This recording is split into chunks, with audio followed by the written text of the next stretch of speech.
Mohon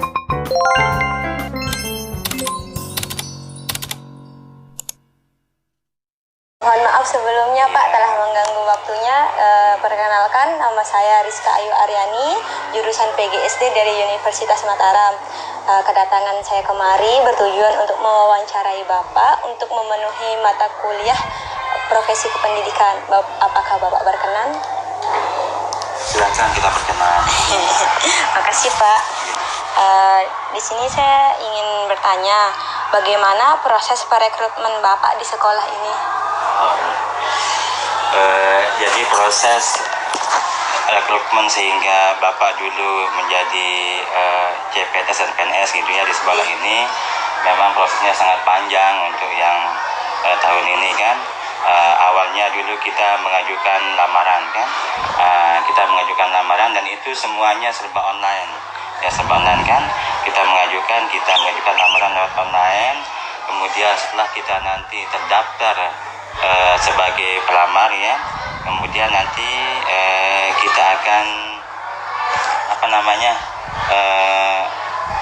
terdaftar sebagai calon pendaftar ya. Kemudian terus nanti akan kita sebagai pelamar kan akan mendapatkan sebuah pengumuman ya, pengumuman apakah kita lulus administrasi atau tidak gitu kan. Setelah kita ketahui bahwa diri kita sudah lulus administrasi gitu kan ya, tinggal kita nanti akan diberitahukan untuk tahap selanjutnya, yaitu kapan kita akan melaksanakan ujian nasional ya. Setelah kita mendapatkan informasi mengenai kapan dan di mana tempat kita akan ujian, barulah kita siap-siap untuk melaksanakan ujian. Kemudian kita laksanakan ujian. Setelah kita melaksanakan ujian, kemudian kita nanti menunggu untuk hasil pengumuman ujian itu kan, pelaksanaan ujian. Apakah kita akan lulus atau tidak di sana begitu kan? Nah, untuk semua kegiatan itu ya, semua memang pelaksanaannya dalam bentuk online ya, online semuanya gitu kan. Setelah kita menunggu hasil pengumumannya nanti, nah di sanalah kita dinyatakan apakah kita lulus atau tidak lulus menjadi calon ASN ya, calon PNS ya. Memang kalau yang untuk tahun ini sekarang kan dinamakan dengan ASN. Nah, ASN itu kan dibagi dua informasinya kan, yaitu satu ada namanya PNS, kemudian yang kedua itulah yang disebut dengan P3K, pegawai pemerintah dengan perjanjian kerja. Nah, setelah nanti umpamanya kalau kita sudah dinyatakan lulus dengan hasil pengumuman itu, barulah kita istilahnya melakukan pemberkasan ya, pemberkasan dengan berbagai macam peraturan apa yang diminta gitu kan. Pemberkasan dari misalnya pengisian DRH, namanya dulu DRH itu istilahnya daftar riwayat hidup. Nah, itu pun kita isi lewat online. Setelah kita mengisi itu DRH, diminta juga berkas-berkas seperti SKCK gitu kan, kemudian fotokopi KK, fotokopi akte kelahiran dan lain sebagainya. Itu untuk pemberkasan pada saat Bapak dulu melaksanakan ujian P3K atau ASN P3K untuk tahun ini. Mungkin itu untuk jawaban pertanyaannya. Ya. Lanjut ya Pak, pertanyaan kedua. Lalu yang pertanyaan kedua itu, bagaimana tugas serta tanggung jawab Bapak di sekolah ini? Tugas ya? Ya, tugas serta tanggung jawab. Iya. Kita sebagai ASN gitu kan ya, sebagai ASN P3K ya, tugas dan tanggung jawab kita artinya mengemban tugas sebagai aparatur sipil negara atau ASN itu ya, contohnya misalnya melaksanakan kebijakan publik ya, yang telah kita diberikan oleh pemerintah gitu kan. Jadi apapun kebijakan yang sudah diterbitkan oleh pemerintah, hal itu mesti harus kita laksanakan dengan sebaik-baiknya. Itulah peraturan atau kebijakan yang diberikan oleh pemerintah ya. Kemudian memberikan pelayanan yang sebaik-baiknya kepada publik gitu kan. terutama kita di sini harus memberikan pelayanan kepada siswa, ya, siswa dengan baik, ya, bukan hanya kepada siswa, juga kepada orang tua siswa itu, ya, kemudian juga dengan masyarakat yang sebaik-baiknya gitu untuk pelayanannya. Dan selanjutnya kita juga tetap sebagai ASN ini harus membina dan mempererat yang namanya persatuan dan kesatuan bangsa NKRI itu. Lanjut Pak ya. Lalu bagaimana wewenang serta kinerja Bapak di sekolah ini? Ya, mengenai wewenang dan kinerja kita di kinerja Bapak di sekolah gitu kan ya. Jadi kita mempunyai wewenang dan kinerja itu tergantung daripada tugas kita masing-masing ya. Contohnya misalnya kan kalau kita sebagai kepala sekolah gitu kan, kita mempunyai wewenang bagaimana kita mengatur sekolah ini ya. Jadi mengatur sekolah ini untuk sekolah kita ini menuju atau lebih baik gitu kan, lebih baik menjadikan sekolah ini bagaimana suatu sekolah supaya kedepannya lebih baik. Itu kalau kita sebagai kepala sekolah kan, karena kepala sekolah itu dia berhak mengatur ya, kemudian juga melakukan terobosan atau program apapun yang ide-ide mungkin ya yang sebagai kepala sekolah miliki untuk bagaimana membuat sekolah ini intinya menuju sekolah yang lebih baik. Artinya kan entah dari mungkin segi guru-gurunya yang selalu disiplin ya gitu kan, kemudian anak-anak juga bagaimana dia bisa bisa melaksanakan atau menaati segala peraturan yang ada di sekolah itu kalau kita sebagai kepala sekolah.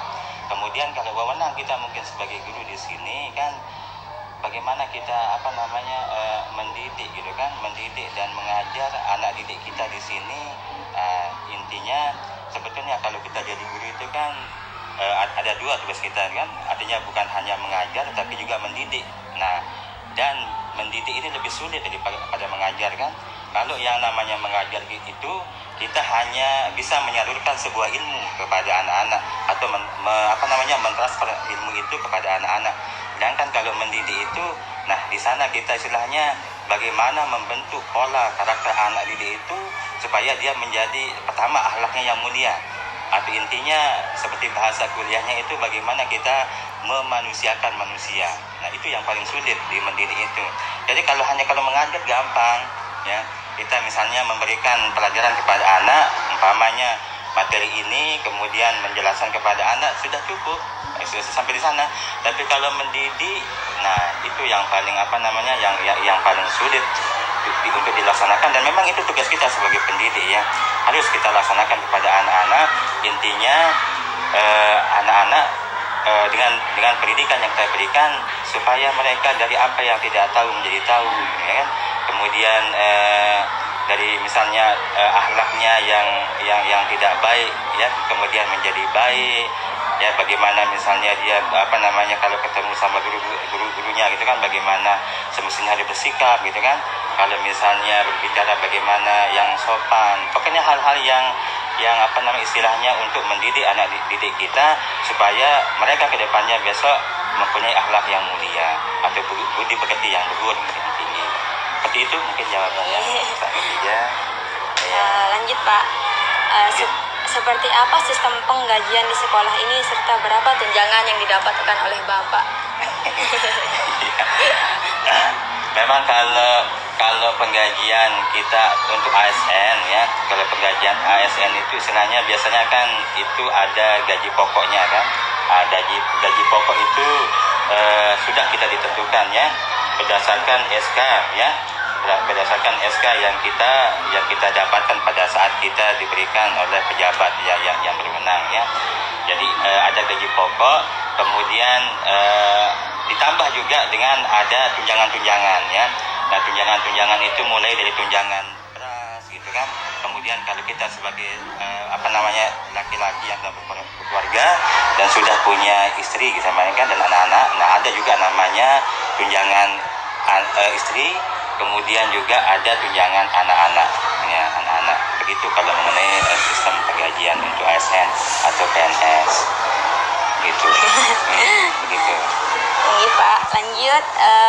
Apakah Bapak hanya menjadi guru kelas saja, tidak ada tugas lain selain itu? Nah, kalau di sini Bapak memang kita tidak hanya menjadi guru kelas saja ya. Jadi kebetulan di sini karena sekolah kita juga kekurangan tenaga, mungkin apalagi tidak ada tenaga khusus seperti yang ada di SMP atau SMA kan, untuk pengelolaan administrasinya gitu kan. Jadi kita di sini diminta gitu kan, diminta seikhlasnya untuk memberikan sumbangsih pikiran kita, tenaga kita. Jadi contohnya misal kita punya tugas tambahan, ada yang sebagai bendahara gitu kan, bendahara. Kemudian kalau di sini Bapak kita punya tugas tambahan, memegang atau untuk membantu kepala sekolah, misalnya berbagai macam administrasi ya. Misalnya contohnya kita di sini istilahnya memegang ada namanya dapodik gitu kan, dapodik. Dan dapodik itu berkaitan dengan semua data teman-teman tenaga pendidik dan kependidikan ya. Di sana semua data dari dari pokoknya semua data lengkap dari nama, alamat semua teman-teman, kemudian SK-SK-nya semua masuk di sana, dan kemudian tugas juga untuk pembagian tugasnya ada di sana, termasuk mengenai kepangkatan dan penggajian juga semua ada di data dapodik itu masing-masing semua dan juga di data dapodik itu termasuk berkaitan juga dengan nanti valid atau tidak validnya nanti data teman-teman mengenai pemberian sertifikasi ya, sertifikasi karena berkaitan di sana. Kalau seandainya data teman-teman misalnya ada yang invalid gitu kan, atau ada yang masih salah, otomatis nanti untuk pencairan sertifikasinya akan tertunda ya, akan tertunda. Jadi harus dijaga betul mengenai data dapodik itu, dan juga teman-teman harus peduli betul sama data mereka masing-masing untuk kelancaran pendataan yang kita lakukan di sekolah SDN 26 Jakarta Negara ini terkait mengenai semua data pendidik maupun tenaga kependidikan di sekolah ini ya. Itu satu. Kemudian juga ada istilahnya kita pegang namanya mengenai BMD. BMD itu itu berbicara atau tugasnya ialah mengenai aset yang kita miliki di sekolah gitu kan. Jadi misalnya apapun yang sudah dibelanjakan oleh bendahara bos kita ya, kemudian ada namanya belanja modal kan, ada namanya belanja operasional sekolah.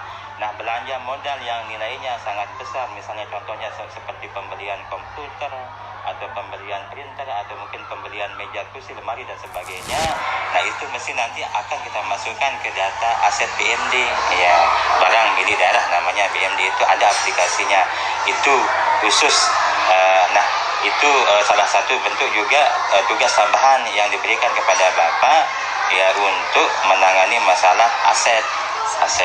Dan juga ada lain sebagainya, nanti juga ada PIP namanya, Program Indonesia Pintar, yang menangani masalah DSM, APBD, dan juga kita bekerja sama dengan teman-teman yang lain. Seperti itu tugas tambahan dan tugas pokok kita ya. Selanjutnya, apa rencana Bapak ke depannya? Apakah Bapak ingin melanjutkan S2? Untuk kedepannya memang sebetulnya kan kita yang namanya kita menuntut ilmu itu kan tidak terbatas, Mbak ya. Saya panggil Mbak. Ya Pak aja Bapak ya. Guru ya, calon guru kita kan tidak terbatas ya. Kan sebagaimana dikatakan oleh agama kan, tuntutlah ilmu itu dari semenjak kita dalam buayan kan sampai dengan kita liang lahat ya. Jadi kalau untuk S2-nya sangat rencananya memang kepingin gitu kan, kepingin betul kita untuk melanjutkan pendidikan ke S2, tapi yang selinier dengan S1 kita yang sekarang ini ya gitu kan, supaya sejalan gitu kan, sejalan. Makanya nanti mudah-mudahan kalau seandainya ada gitu kan Kalau seandainya ada untuk S2-nya yang selinier dengan pendidikan kita, kenapa tidak? Gitu kan? Kita harus untuk pengembangan ilmu pengetahuan kita memang diperintahkan untuk bisa menuntut ilmu, gitu kan, setinggi-tingginya. Ya kalau segala sesuatunya bisa mendukung, gitu kan. Nanti kan ya karena kita juga pekerjaan juga sudah sibuk, tapi tetap ya kita harus yang namanya menuntut ilmu ini harus kita kita citakan ya. Kalau kalau bisa ya bukan hanya sampai S2, kalau ada S3 S4-nya nanti kita ke sana juga. Begitu. Harus kita tetap untuk menuntut ilmu. Ya, sama kan sampai kita mati. Nah, itu namanya menuntut ilmu. Harus kita itu salah satu kalau dalam Al-Qur'an itu kan tolabul ilmi katanya kan faridatun ala kulli muslimin wa muslimah kan. Jadi menuntut ilmu itu memang wajib bagi muslim dan muslimat ya. Nah, itu kewajiban. Jadi kita tetap harus tuntut ilmu itu. Ya, artinya bekerja sambil menuntut ilmu kan, tidak ada batas untuk menuntut ilmu. Ya, gitu. Lalu pertanyaan selanjutnya, apakah Bapak ingin tetap mengajar di sekolah ini atau berkeinginan untuk pindah? Nah, kalau hal itu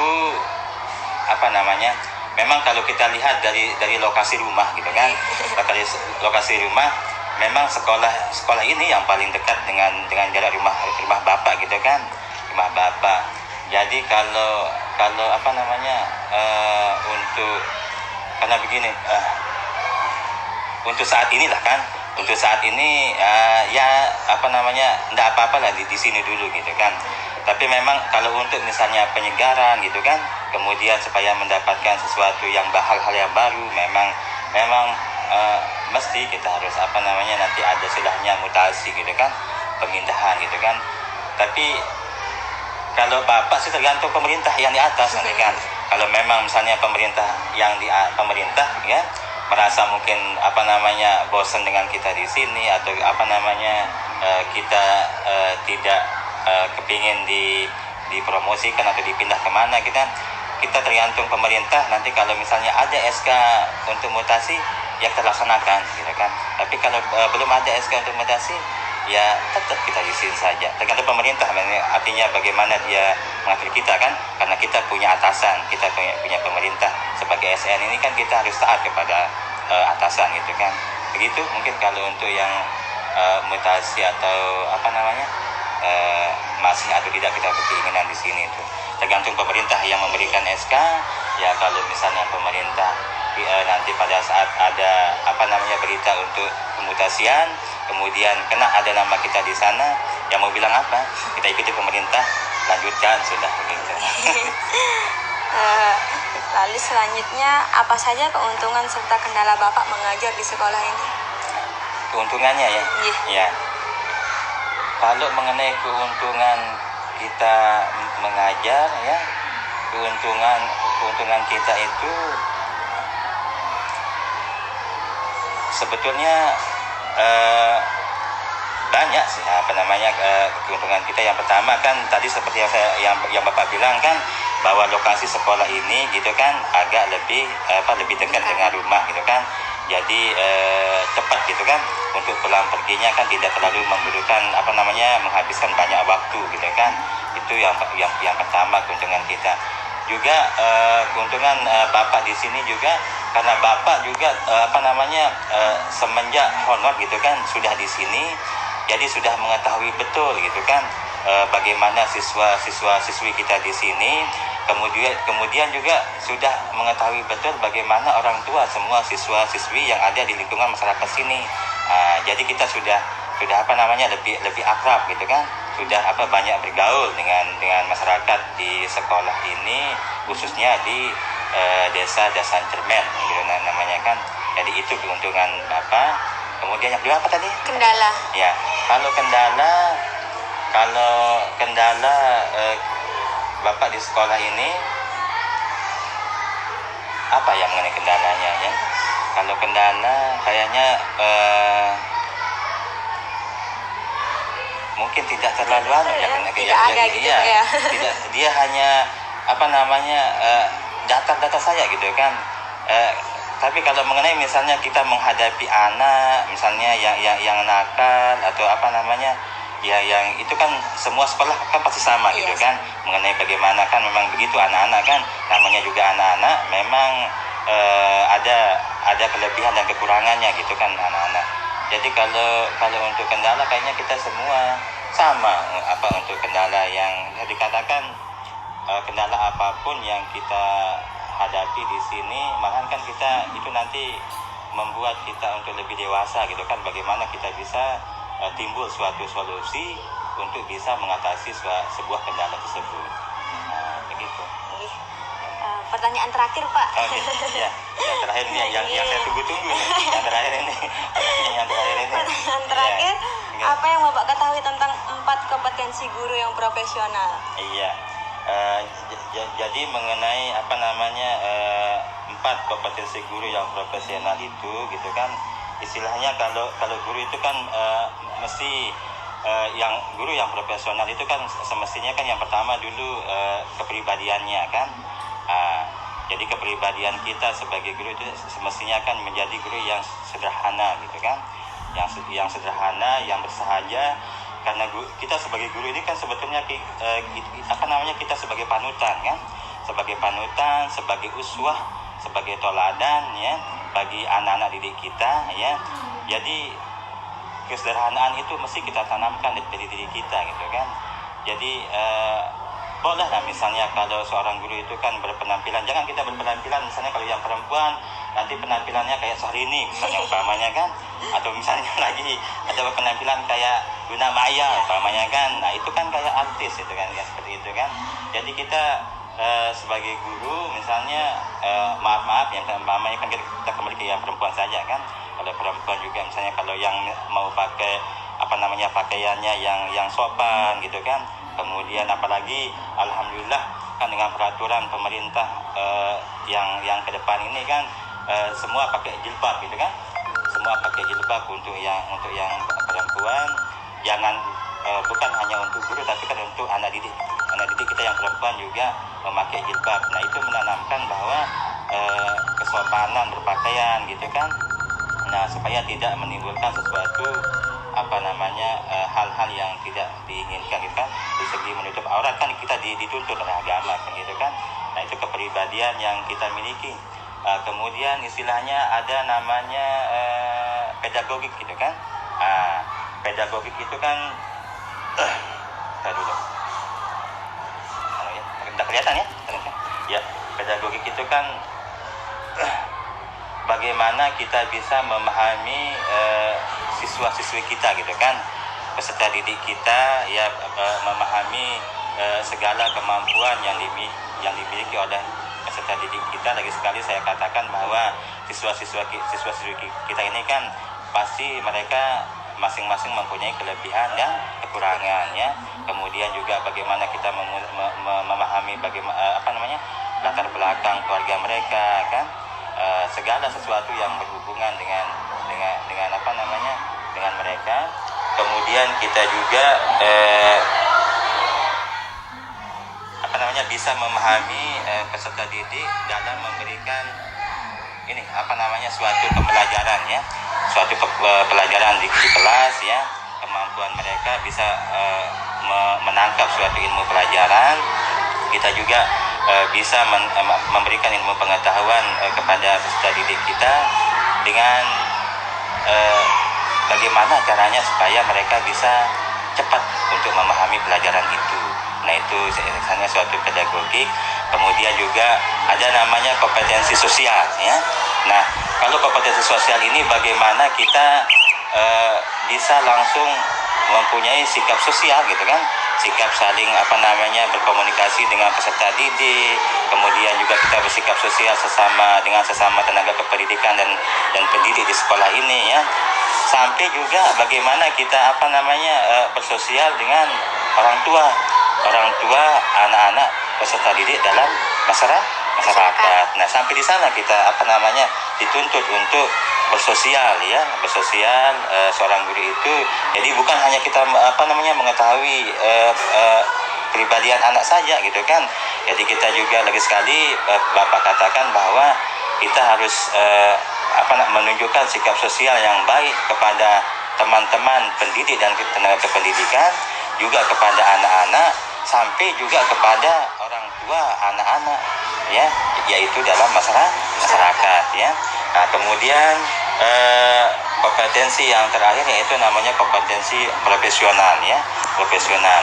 Nah, profesional itu kan kita dituntut untuk menjadi guru yang profesional, artinya yang memang ahlinya gitu kan, yang memang ahlinya, dan kita menguasai gitu kan, menguasai berbagai macam materi pembelajaran yang lebih mendalam ya, yang lebih mendalam untuk kita dikatakan sebagai profesional kan. Jadi sudah menguasai bagaimana misalnya kita akan memberikan materi ini kepada anak didik, kemudian metode apa yang akan saya pakai gitu kan, saya gunakan supaya nanti pada saat pemberian materi atau pelajaran kepada anak-anak bisa cepat memahami. Kemudian kita juga lebih pembelajaran yang kita berikan kepada anak-anak itu lebih menyenangkan, sehingga anak-anak tidak merasa menjadi beban bagi diri mereka untuk mengikuti suatu pelajaran ya di sekolah itu. Nah, kemudian juga untuk seorang guru menjadi yang profesional itu harus ada istilahnya harus ada perilaku yang ditonjolkan oleh seorang guru itu ya. Jadi yang pertama yaitu adalah akhlak ya. Kita harus mempunyai akhlak yang mulia. Itu yang harus kita utamakan ya. Memang akhlak yang mulia, budi pekerti yang luhur kan, itu yang harus kita kita miliki dulu sebagai seorang guru yang profesional kan.